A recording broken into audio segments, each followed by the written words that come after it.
Hi friends, welcome to Salem Batma Samayal. நம்ம சேனலை இதுவரைக்கும் சப்ஸ்கிரைப் பண்ணலாம் பண்ணிக்கோங்க. பக்கத்துல இருக்க பெல் பட்டனை அழுத்திக்கோங்க. இன்னைக்கு நம்ம என்ன பார்க்க போறோம்னா கையேந்தி பவன் ஸ்டைல் வெஜ் சால்னா பார்க்க போறோம். வாங்க எப்பன்னு போய் பார்க்கலாம். இப்போ அதுக்கு தேவையான பொருள் பார்த்தீங்கன்னா இது வந்து வதக்கி அரைக்கணும். ஒரு 5-6 சின்ன வெங்காயம், அரை முடி தேங்காய், ஒரு ஏலக்காய், ஒரு அன்னாச்சி பூ, 2 கிராம்பு, 2 பட்டை, 1 டீஸ்பூன் சோம்பு, 1 டீஸ்பூன் கசகசா. இது வந்து எண்ணெய் ஊற்றி வதக்கிட்டு அரைக்கணும். அரைக்கும் போது இதையும் போட்டுக்கணும். ஒரு பச்சை மிளகாய், ஒரு சின்ன துண்டு இஞ்சி, ஒரு 7 பல்லு பூண்டு, 1 டீஸ்பூன் அளவுக்கு பொட்டுக்கடலை, ஒரு 5 முந்திரி பருப்பு. இது பார்த்தீங்கன்னா ஒரு பெரிய வெங்காயம், ஒரு தக்காளி, புதினா, கொத்தமல்லி. இது பார்த்தீங்கன்னா மிளகாத்தூள் 1 டீஸ்பூன், 3/4 டீஸ்பூன் வந்து மல்லித்தூள், 1 டீஸ்பூன் ஏதாவது சிக்கன் மசாலா போட்டுக்கோங்க. கரம் மசாலா 1 டீஸ்பூன், 1/4 டீஸ்பூன் வந்து ஜீரக பொடி, 1/4 டீஸ்பூன் கம்மியாக மஞ்சள் பொடி, சோம்பு, ஒரு பட்டை. இது வந்து தாளிக்கிறது. இப்போ பாருங்க, ஒரு சின்ன கடாயை வச்சிருக்கேன். இதில் 1 டீஸ்பூன் அளவுக்கு ஆயில் ஊற்றிக்கலாம். இந்த பட்டை, லவங்கம், சோம்பு, கசகசா இதெல்லாம் போட்டு வறுத்துக்கலாம்.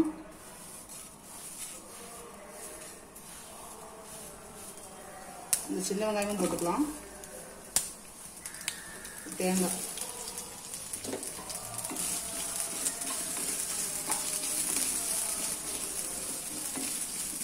நல்லா வதக்கிக்கலாம்.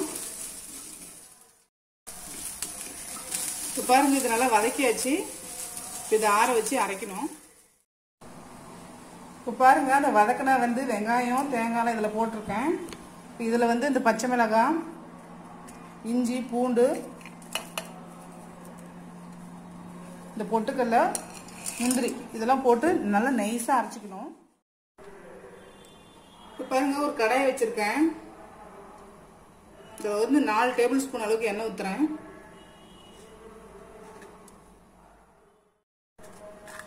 இந்த பட்டையும் சோம்பு தாளிச்சுக்கலாம்.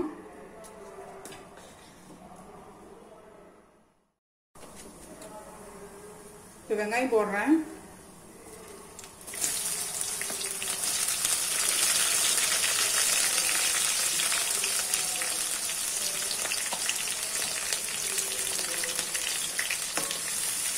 வெங்காயம் நல்லா கொஞ்சம் வதக்கணும். பாருங்க, வெங்காயம் வதங்கிடுச்சு. தக்காளி போடுறேன்.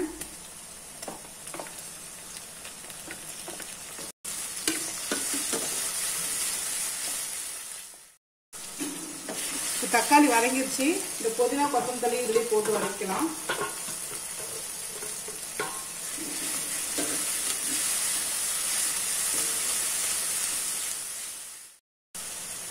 கொஞ்சம் ட்ரை பவுடர்லாம் போட்டுக்கலாம்.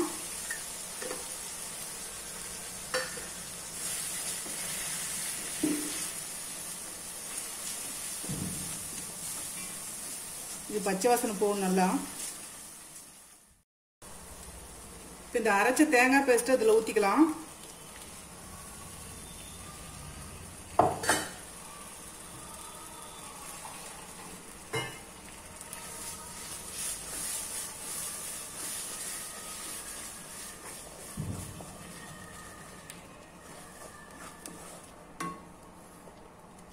தண்ணி தேவையான அளவு ஊற்றிக்கலாம்.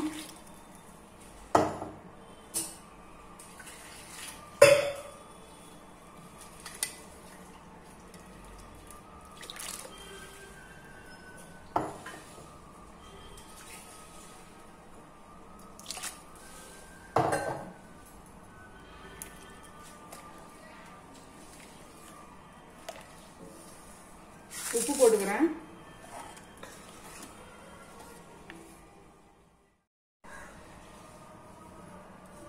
இன்னும் கொஞ்சம் தண்ணி ஊற்றுறேன்.